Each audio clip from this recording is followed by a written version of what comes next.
Alright, and we have our first Ukraine loss of the season. This is gonna be very rough. I think it's theoretically lost, but I don't know if I trust this guy to actually kill me. So what I'm gonna do here is I'm just gonna put everything into West Russia to try and lower his odds on that. And I'm gonna hope for the best. So what happened is that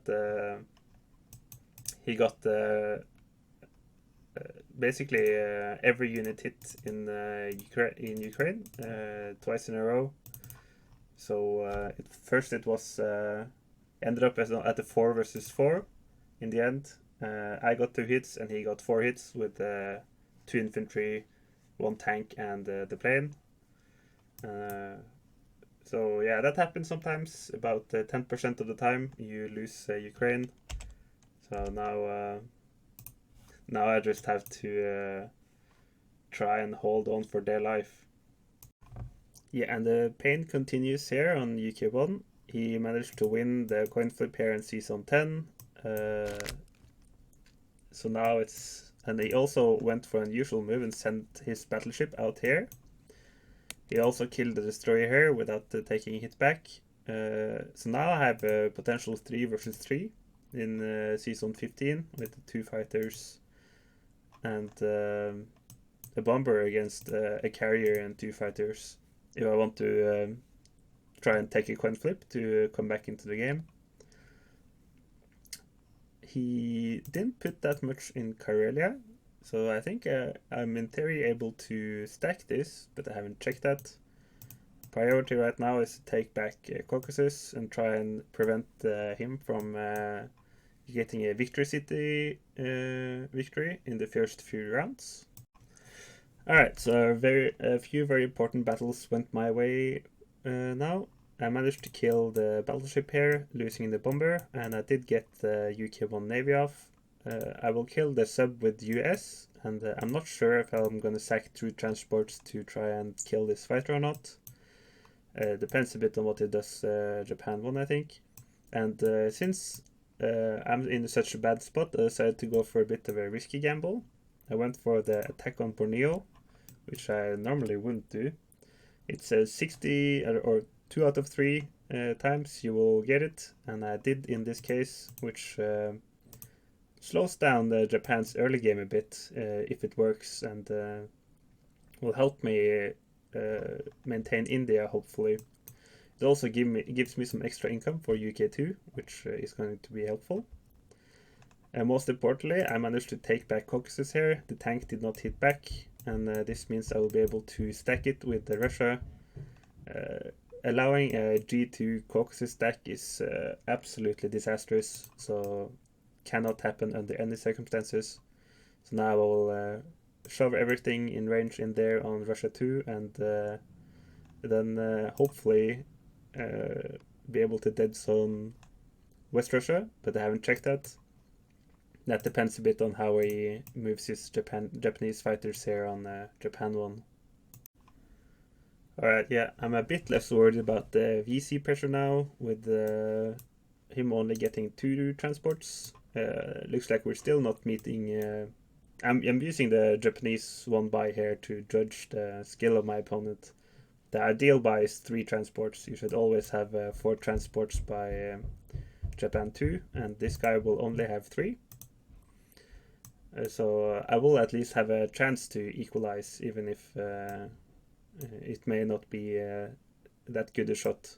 He went for Pearl here, about average result. I'm going to be able to kill the cruiser with my submarine and some fighters. So this is the board after the start of round 2. Yeah, big attack power lead for Axis, obviously, but I think it could have been worse. I did manage to go for a Caucasus stack. I even managed to trade below, even though I have a lot less units with Russia than usual. UK Navy is at least up. I did kill the sub, but it hit back, unfortunately. And over here, my sub hit his cruiser without any any of the fighters being needed. And now I'll have to see if he goes for... it's a pure ground buy. I think that's a very solid and strong buy, so it's going to be hard for me to make progress. What I'm most afraid of here is West Russia stack. So I'm going to hope he does not do that. UK2, the Caucasus stack did hold, and now he's starting to attack here down in Transjordan. I'm going to try and close the Suez Canal, even though I lost Ukraine. I don't know if this is doable or not, really. The attack on Borneo did pull some pressure off, but I still have to watch out for the potential of Japan 3 timing. I'm gonna have to sit down and do some calculations here and see how big a threat it is. I'll have to balance how much I send west towards the Transjordan and how much I'll be able to keep here in India, while also maintaining the Caucasus stack, with him having a lot more units than usual and me having fewer units than usual. It's going to be rough. Yeah, with that, I tied in Transjordan. His 2 infantry killed my 2 infantry. I attacked with 2 infantry and 2 fighters. So I think I'm just gonna have to realize that keeping this closed forever is not really doable. He can land the Japanese fighters here to hold it. If not, I'm planning on sending 1 Russian tank to recapture it and close the channel. And then he'll have to shuffle in more troops to keep it open again. So I think in the end he will be able to escape with the carrier once the... But at least I will get my US troops to Morocco here on US2. So on schedule there, even though the rest of the map is... And actually I'm on schedule with the UK as well. I now have 3 transports. Not able to land anything UK2, but on UK3 I will be full operational here. So the main problem area of the map is here in Russia and here around Egypt. Yeah, so at the very least I'll have the option of putting a Russian tank here if I want to.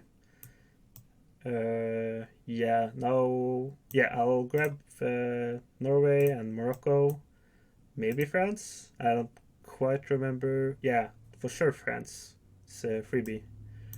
And then I'm gonna try and yeah, I'm gonna have to make sure to capture West Russia. I do not want to be losing Moscow this early in the game, or at all for that matter. Alright, so I have a 95% odds on this West Russia battle, but if I lose it, I am absolutely... Alright, I'm winning it. Never mind. This is the board state at the start of round 3. Only 21 income for Russia here, and not a lot of income for UK either, now that I look at it. Yeah, it's rough times all around, really. Still a pretty big attack power lead. And he will be able to stack west the rest of next turn.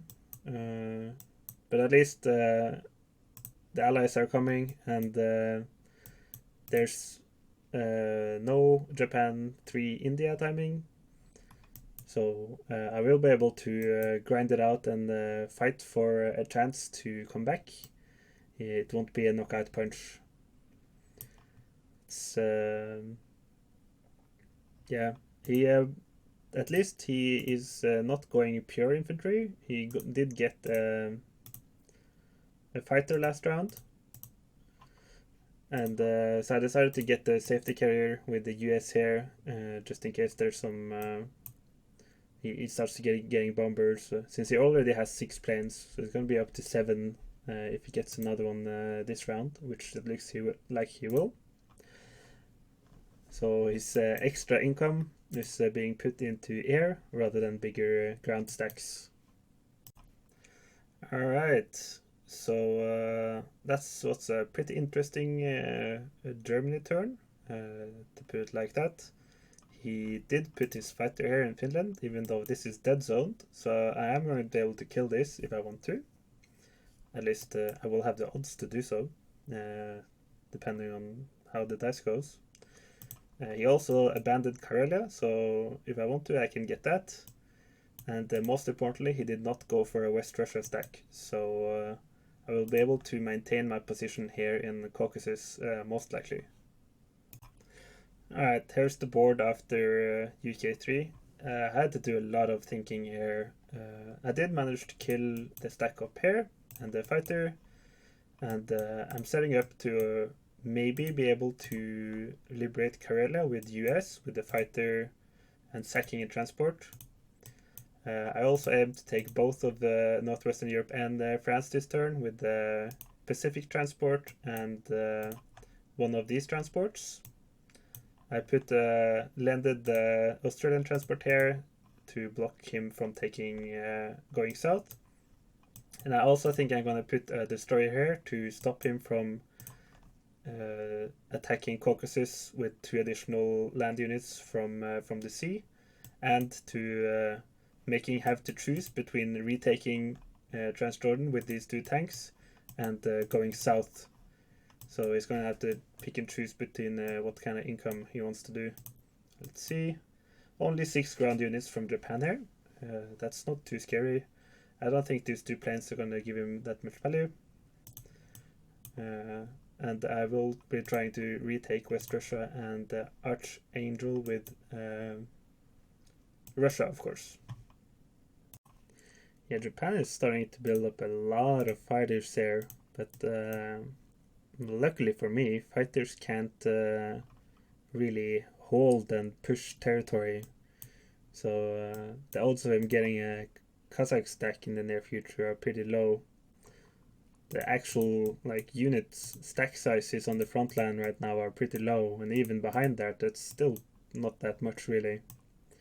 He is grabbing New Zealand here. I guess one bad thing about grabbing Borneo here is that I kind of push his transport down here, so now he's going to be grabbing this income, which the other Japanese players at this level have not done. They just let me have it for free. So I guess I kind of forced him to do something that's good for him in my desperation to come back from the early start. So yeah, that's unfortunate. Start of round 4. Oh, this is still looking very dicey. Yeah, he still has an attack power lead. He's catching up income. He has about 8 income here. I have about 100. Yeah, as long as this pressure remains here, it's going to be pretty hard. Next round, I am set up to do a big push into Italy here, which will hopefully relieve a lot of pressure. And yeah, my bomber died on its first bombing run. That was last turn. That always sucks when it happens. And I forgot to move a transport back, and I forgot to take these 3 infantry here and attack Evenki, so I'm even doing some inaccuracies myself here. Yeah, he keeps buying air. I think I'm pretty sure I'm still able to stack Season 15 even with all that air, but I'll have to double check the odds on that. Oh yeah, and I did fail my capture of Karelia, which is unfortunate. Wow, he placed a fighter in Italy. That doesn't work. Yeah, I have odds to kill that. I'm gonna try kill the carrier here with the UK using the sub, and then I'll try and clear this with the Russian tank. And I have to do the odds on Moscow here. I obviously can't be losing Moscow, but luckily he placed his fighters in Germany, so he won't be able to use them for to pressure Moscow here. So I think Russia alone can hold it. But once again, I'll have to check. I'll need to be precise now to make up for my earlier mistakes. I have to say though that that trading chart looks very satisfying. Alright, end of UK6. Still setting up for the kill of the fighter here. I managed to take both Northwestern Europe and France, which is very good because they both had 3 ground units in them. So UK traded off 6 German ground units this round. I was not able to take Karelia, or it would have been a very risky battle with 6 versus 5, I think. I got the safety destroyer, so now I have 1, 2, 3, 4, 5, 6, 7. So if he buys a fighter next round, I can still go over into Season 5 and chill there. US is going to be landing in Italy here with everything they got. And yeah, I'll have to make up for a bit of lost time. This should be 3 transports, so things are going to be a bit awkward next round, unfortunately. Yeah, from the Japan side, since he has so many fighters, it's very important that I dead zone the provinces, so that he can't help with the battle and do a 2-1 punch on Russia the next few rounds. I was also able to take back Italian East Africa, and I will probably get Egypt next round, assuming that 2-on-1 tank battle goes my way. Yeah, I did have to ditch India here because he had too many planes for it to really be holdable. I was hoping for a reaction kind of like this, actually, where he sacrifices his attack on Russia to take India. So unless he transfers over, he can't transfer over fighters. I have very good odds on retaking this with UK. So what I'm thinking here is that I retake this with UK, and first I put some Russian troops here, and hopefully I win this with Russia.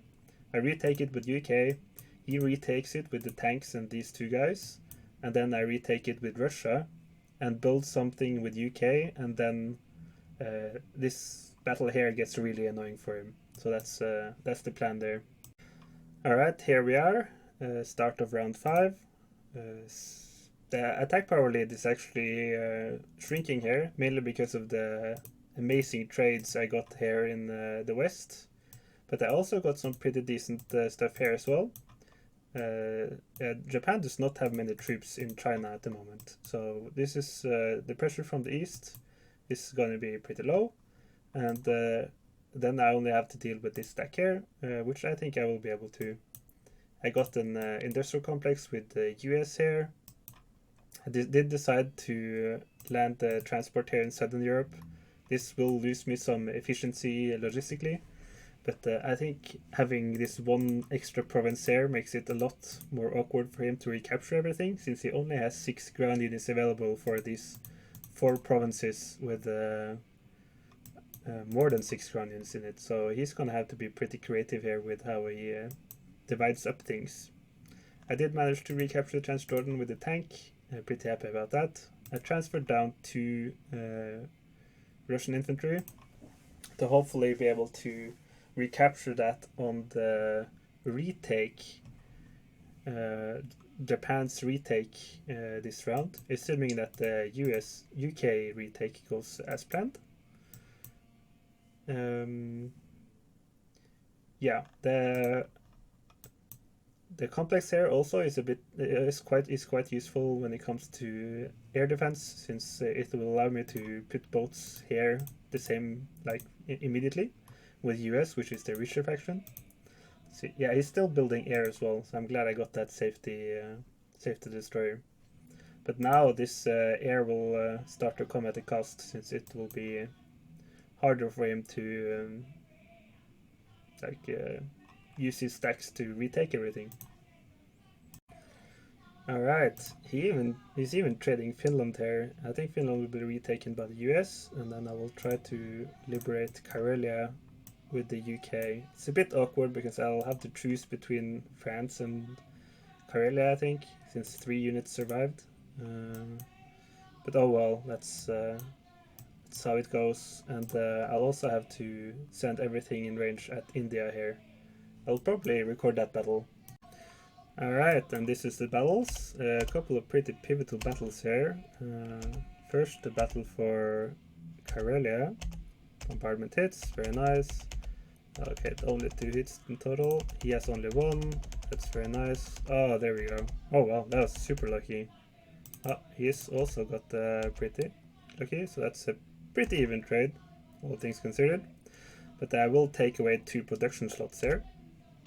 And then here, this battle isn't in my favor, but I'm hoping to at least at least kill some so that the US can clean up. Wow, all right. Or I can get lucky and just win it outright. That is hard to describe how nice that is. It's a payback for Ukraine. What the hell? Alright. I won Egypt, and then there's a second pivotal battle here for India. And if I don't win this, okay, that's okay. Both hit 2, but I have more units, so oh no. Okay, that's below average. That's below average. That's average. It's below average. Alright, so yeah, I win this by a lot. Yeah, this is and then I'll move my A again, of course. Then this fighter needs to be somewhere useful. Like ideally I want it enraged so it can help trade, but yeah, I'll just slowly move it up into Moscow and then elsewhere. Let's see. And then I'll see at the end of the turn. And there it is. These two guys in Canada will finally get to join the battle, and I got bought my first bomber with UK here, since I can no longer produce in India. And now the grinding down of Germany begins. I think I'm slowly being able to thin out these troops here, especially with this nice battle in India and this nice battle in France. He only has 2 stacks. It's the one in the east and the one in the west. He never stacked any of these provinces. He's thrown away fighters, and I've been able to slowly make my way back. I think this is the first time I have the attack power lead, actually. I will say that I still own, or only in quotation marks, have a 20 income lead, but Japan isn't really threatening Russia here, so I have plenty of time to use that income advantage. Alright, and here's the recapture. He does of course have odds to hold this, but he'll probably have to sacrifice some air to do it. How much depends entirely on the dice. Oh, look at that. We already hit with the AA gun. Wonderful. That one paid for itself. Alright.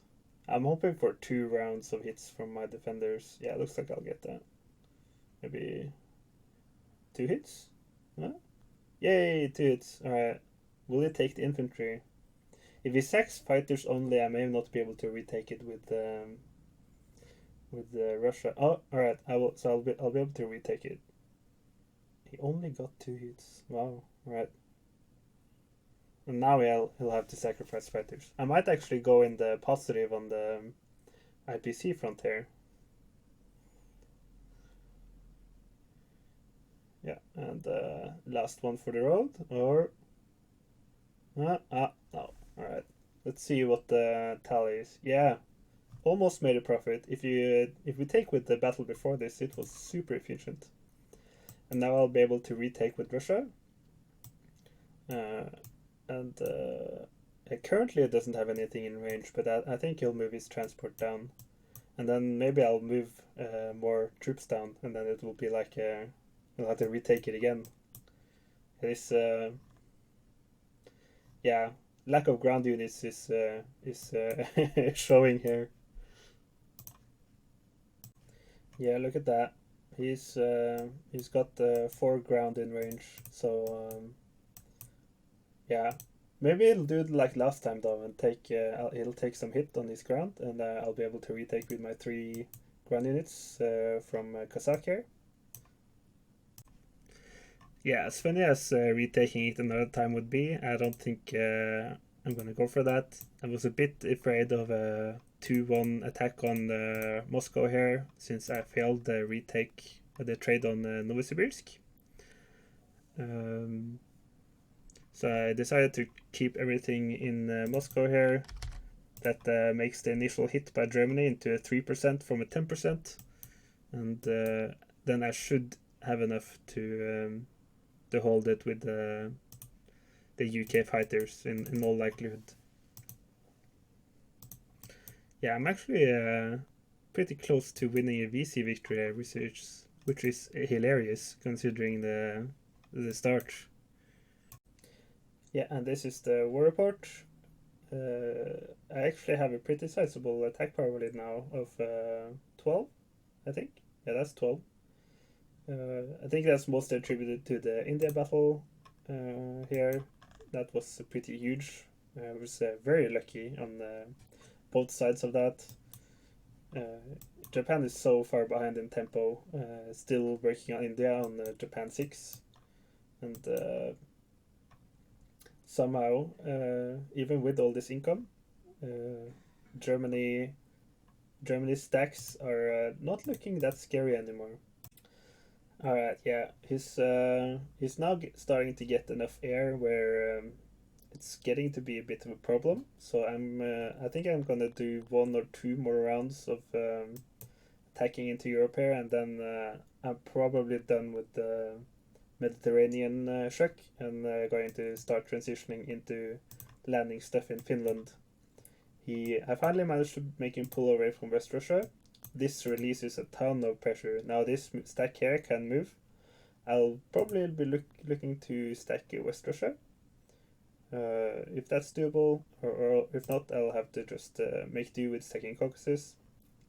West Russia is in range of planes from Berlin, so that's the big difference. So I can't just move out on autopilot here.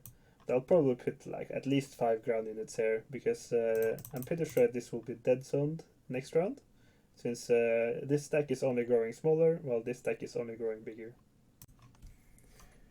So I bought a destroyer here. This is to block this transport from landing in Egypt this turn and just delay the whole operation here.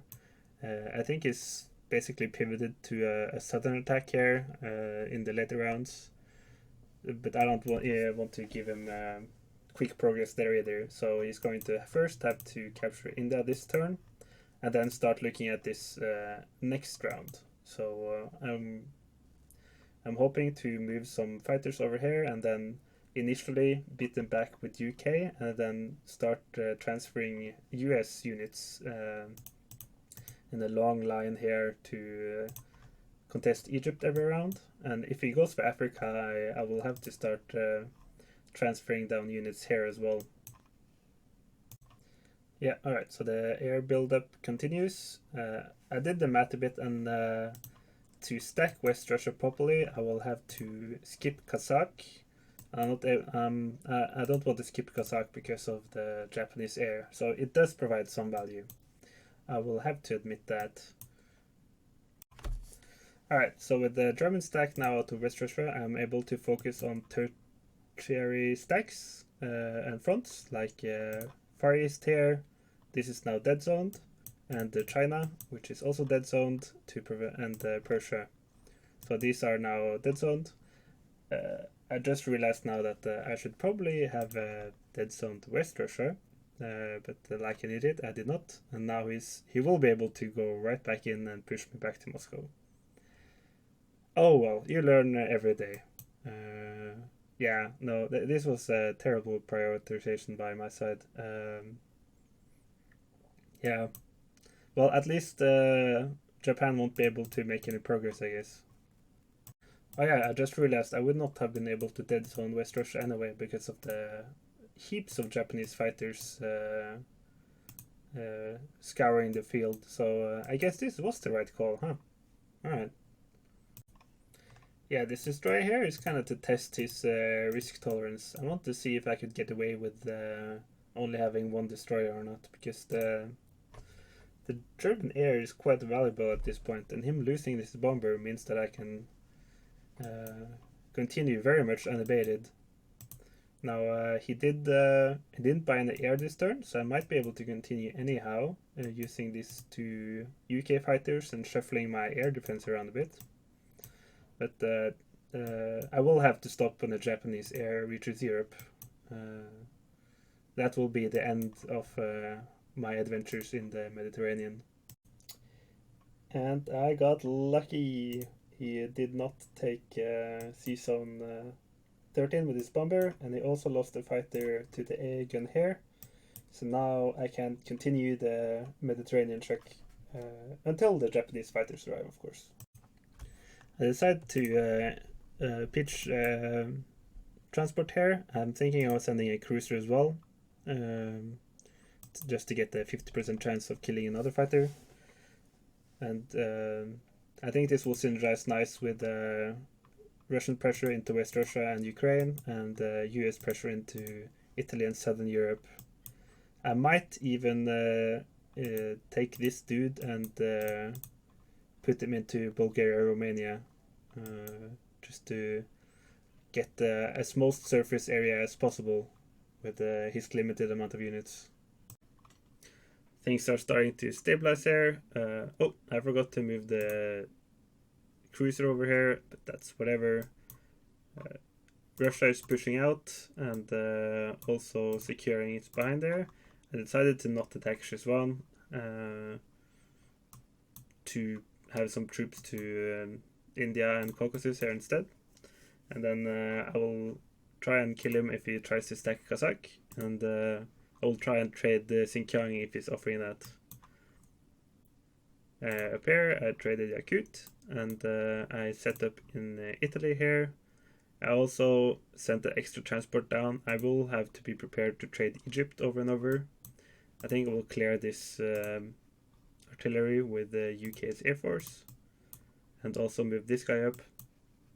So now he has maximum 3 units a turn down here. So I think with Russia and US working together, I can hold that off, and then Russia holds here. So I now have a sizable attack power lead. So this is trending very nice for me. He moved his stack back into West Russia, but the stack is getting pretty small now. It's not nearly as scary as the one who was in Ukraine 4 turns ago. Alright, this turn is going to be pretty big, I think. I think I'm going to be aiming to capture all provinces except for West Russia and Germany. Truly just collapse them completely. I haven't checked the odds here. If I can wipe this, he'll most likely leave on the spot, so that can also be an option. So now he's actually getting enough ground units to start becoming a threat here. He took both Persia and pushed into Kazakh here without any casualties, and I'll also have to deal with this thing. Because of the sheer amount of planes, I don't think a single round of production is enough to hold Russia. So I'll go with the strategy of killing all ground units close to me. So then the main problem is mustering over 9 units for the defense against Germany. Alright, here is the end of or start of round 9. I successfully took over everything here, but I think I've been a bit too aggressive with Russia here, and I've drained my unit supplies. I'm not sure if I'm going to be able to dead zone Kazakh next round, which yeah, and I might be in a bit of trouble if Japan gets to stack Kazakh while my reinforcements are not yet close enough to Russia. So he might have a small window here to do something, or else I'm gonna have to really step it up with fighter movement into Russia. The Japanese air has finally arrived in Caucasus, so now I will have to pull out of Sea Zone 15 here. Start of round 10. I did have to vacate Sea Zone 15 because of the Japanese air, and I will also have to vacate Sea Zone 5. So this is why I'm glad that he didn't move his Japanese air over earlier. It allowed me a lot of extra turns to attack Germany here, and now it's a bit less relevant because I have a steady land bridge. He's not going to be able to deny me Sea Zone 3 very easily now, even with the bombers. So UK will move here, then he will get the chance to kill my destroyer, but that's the risk I'm willing to take. attack power lead is very sizable at this point. Income lead also very nice. Yes, 70. I have 120 or something. So I just need to get some troops into Moscow to withstand the combination of some Japanese troops and the heavy air. And I think I'll be able to do that before Japan gets any troops in range, at which point I will be safe and the game will be won after a long and arduous struggle. Oh yeah, and look at that buy, by the way. He is really gunning for me here. No extra ground units produced at all. So as long as I can keep his ground units away until this big US stack reaches Moscow, I am good. Looks like we don't even need to do a battle for Moscow. He threw in the towel. So this is the final board state. This is the final war report. And I have to say, this was a hard-fought game for sure after losing Ukraine. I'm very happy about it, and good game to you, Sonic. It was nice playing you, and looks like he is silver this season, gold previous season. So he's a pretty decent player.